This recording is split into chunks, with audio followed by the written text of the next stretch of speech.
my channel. Hey guys, welcome back to my channel Travel Mapilla. எல்லாரும் எப்படி இருக்கீங்க? நல்லா இருப்பீங்க நம்புறேன். நானுமே ரொம்ப நல்லா இருக்கேன்.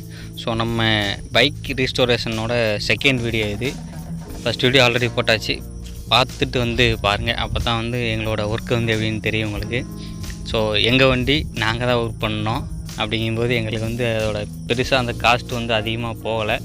வெளியில் பைக்கு தேவையான பொருட்கள் மட்டும்தான் எங்களுக்கு காஸ்ட்டு. மற்றபடி நாங்கள் எதையுமே வந்து செலவு பண்ணலை.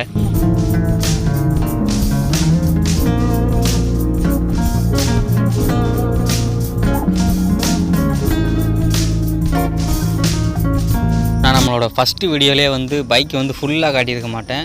கொஞ்சம் எல்லாம் பிரித்ததுக்கப்புறம் தான் வந்து பைக்கே காட்டியிருப்பேன்.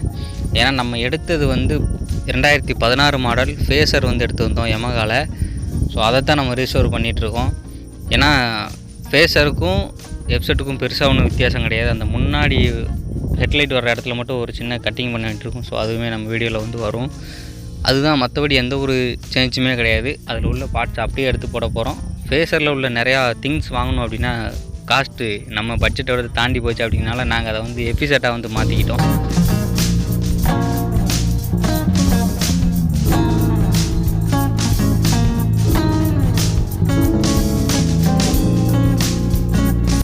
என்னோடய வண்டியை ஃபுல்லாக என் தம்பி தான் வந்து வேலை பார்த்தான். நான் அவனுக்கு வந்து அசிஸ்டண்ட்டாக இருந்தேன். எங்களுக்கு பிடிச்ச மாதிரி வேலை பார்த்தோம். நமக்கு எதெல்லாம் வேணும், இதெல்லாம் வேணாம், இதெல்லாம் மாற்றணும், இதெல்லாம் மாற்றக்கூடாது அப்படின்றத வந்து நாங்களே பிளான் பண்ணிக்கிட்டோம். எதெல்லாம் நல்லாயிருக்கோ அந்த பாட்டெல்லாம் மாட்டினோம். நல்லா இல்லாத பாட்டை வந்து அப்படியே ரீப்ளேஸ் பண்ணோம். மேக்ஸிமம் புதுசாக ஒரிஜினல் வாங்கி போடுங்க. பெருசாலாம் டிஃப்ரென்ஸ் வராது. ஒரிஜினலாக வாங்கி போட்டால் நம்ம கூட கொஞ்சம் லைஃப் வரும். நீங்கள் வேறு எங்கேயாவது ரீஸ்டோர் பண்ணாலுமே பார்த்தீங்க அப்படின்னா அவங்க டோட்டலாக அந்த நட்டு எல்லாமே வந்து புதுசாக வந்து போடுவாங்க.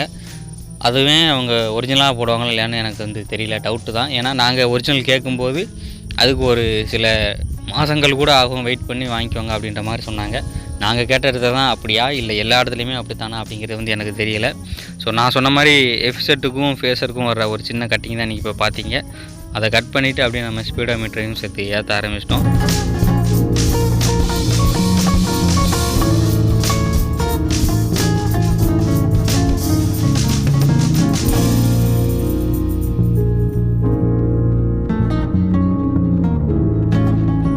நம்ம வண்டியில் பார்த்தீங்கன்னா அந்த ஃபோர்க்கு டியூப்மே வந்து போயிடுச்சு. அதையுமே நம்ம சேஞ்ச் பண்ணோம். சேஞ்ச் பண்ணும்போது நல்லா க்ளீன் பண்ணிட்டு போட்டால் நல்லாயிருக்கும் அப்படின்னு சொல்லிட்டு பெட்ரோல் வச்சு வாஷ் பண்ணி தான் நாங்கள் வந்து போட்டோம். மாட்டின கையோடையே மாட்டிருந்தோமே அப்படின்னு சொல்லிட்டு எல்லா வேலையுமே பார்த்துட்டு உடனே மாட்ட ஆரம்பிச்சிட்டோம். ஏன்னா எங்களுக்கு பைக் இல்லை, இதுதான் பைக்கு. இதை வச்சு தான் எங்கேயாவது போகணும், வேலைக்கு போனாலும் பைக்கில் தான் போகணும். அப்படின்ற பட்சத்தில் வேறு வழி இல்லாமல் நைட்டாலாம் வேலை பார்த்தோம். 3 மணி 4 மணி ஒரு நாள்லாம் தூங்கவே இல்லை. அப்படிலாம் வேலை பார்த்தோம். அப்படி மாட்டி தான் வந்து நீங்கள் பார்த்துட்ருக்க இந்த வீடியோ வந்து இப்படி தான் ரெடி ஆச்சு. நீங்கள் இப்போ பார்த்துட்ருக்க வீடியோ விடிய காலையில் ஒரு 4 மணிக்கு கூட எடுத்துருக்கலாம், இல்லை நைட்டு 1 மணிக்கு எடுத்துருக்கலாம், 12 மணிக்கு எடுத்துருக்கலாம், எப்போனாலும் எடுத்துருக்கலாம். ஏன்னா அவ்வளோ கஷ்டப்பட்டு தான் வந்து நாங்கள் வந்து அவ்வளோத்தையும் மாட்டினோம்.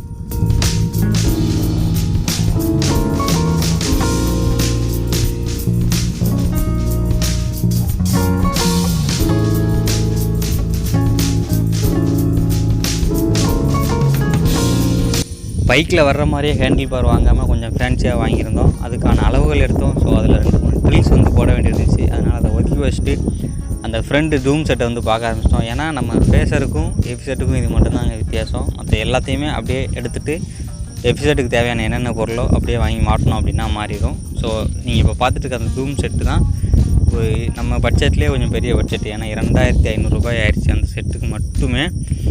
அந்த லைட்டு, அதுக்கப்புறம் அந்த சைடில் வர்ற எல்லாமே சேர்த்து அதில் வர்ற ஒரு சின்ன வாசம் கொண்டு சேர்த்து வாங்கியிருந்தோம். எல்லாமே ஒரிஜினலாக வாங்கிட்டோம். அதுவரை கொஞ்சம் மனசு வந்து திருப்தியாக இருந்தது.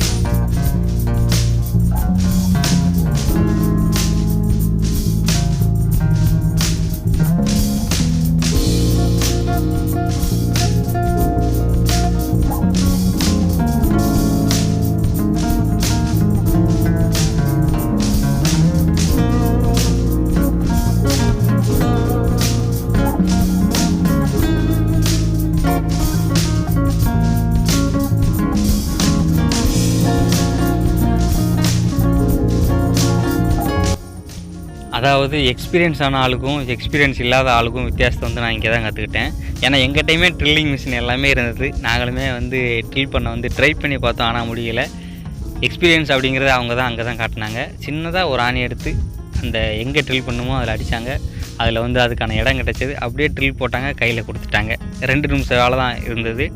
பயங்கரமான ஒரு அனுபவம். இந்த அனுபவம் சின்ன வேலை தான், அதை நம்ம எப்படி பண்ணுறோம் அப்படிங்கிறத பொறுத்து நம்மளோட வித்தியாசமாக இருக்குது. நாங்கள் ட்ரில் பண்ணிட்டு வந்த அதே ஹேண்டில் பார் தாங்க இது. பார்க்க எப்படி இருக்குது அப்படின்னு சொல்லி மறக்காமல் வந்து கமெண்ட் பண்ணுங்கள். ஏன்னா ஹேண்டில் பாரை மாற்றி நான் இப்போ தான் பைக் வந்து ஓட்ட போகிறேன். ஸோ அதனால் அது கொஞ்சம் ஃபேன்சியாக இருந்ததுன்னு சொல்லி மாற்றணும். எப்படி இருக்குன்னு மறக்காமல் கமெண்ட் பண்ணிடுங்க. அந்த டேங்கு, அந்த மக்காடு, அந்த ஃப்ரண்ட் டூமு, ஹேண்டில் பார் எல்லாம் மாற்றினதுக்கப்புறம் வண்டி ஓரளவுக்கு வந்துருச்சு அப்படின்ற மாதிரி ஒரு ஃபீல் ஆயிடுச்சு. மற்றபடி சின்ன சின்ன விஷயங்கள் எல்லாத்தையுமே வந்து சிறப்பாக தான் பண்ணோம். எதையுமே வந்து குறை வைக்கல. எங்கள் பைக்குன்னு இல்லை, தம்பியை பொறுத்த வரைக்கும் தம்பி தான் வேலை பார்த்தான் பைக்கை. அவன் பண்ணாலும் யார் பைக்கு வேலை பார்த்தாலும் திருப்தியாக பார்க்கணுன்னு நினைக்கிறாள். அந்த மாதிரி தான் எங்கள் பைக்கையுமே வந்து பார்த்தோம்.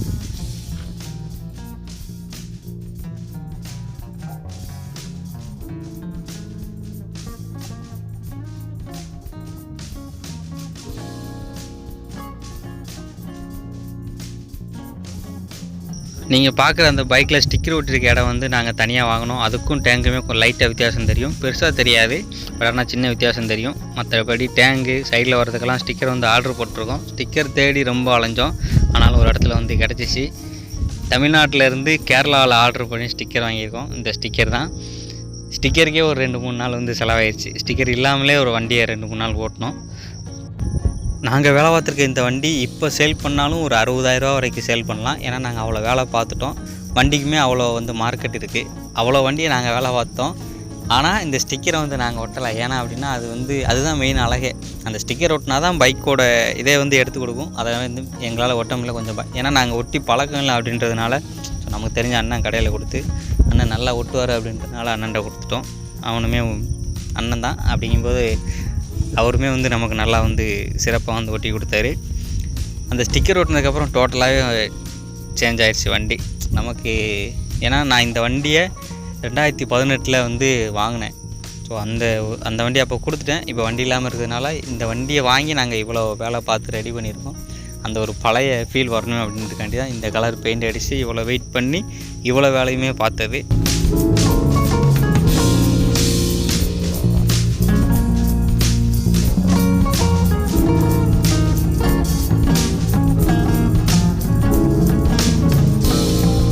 பைக்கில் கடைசி வேலை என்னென்னு பார்த்தீங்கன்னா ஸ்டிக்கர் ஒட்டுறது தான். அதையுமே நம்ம வந்து சூப்பராக வந்து கம்ப்ளீட் பண்ணிட்டோம். ஸ்டிக்கர் ஒட்டினதுக்கு அப்புறம் ஒரு கோட்டிங் வந்து கிளியர் அடிக்கணும். நம்ம வந்து மேட் கிளியர் தான் அடிச்சிருக்கோம். ஸோ நம்ம வந்து வண்டியே மேட் அப்படின்றனால மேட் கிளியர் பண்ணிட்டோம். ஸோ வண்டி எப்படி இருக்குதுன்னு பார்த்து மறக்காமல் வந்து சொல்லிடுங்க. இந்த வீடியோ பிடிச்சிருந்துச்சின்னா மறக்காமல் லைக் ஷேர் சப்ஸ்கிரைப் பண்ணி சப்போர்ட் பண்ணுங்கள். ஸோ இதுதான் நம்ம வண்டி, எப்படி இருக்குன்னு சொல்லுங்கள். பேர் வந்து சீக்கிரம் வச்சு ஒரு ஷார்ட்ஸ் போட போகிறோம். நம்ம வண்டிக்கு என்ன பேர் வைக்கலாம் அப்படிங்கிறதையும் சொல்லிடுங்க. டாட்டா, டேக் கேர், பாய்.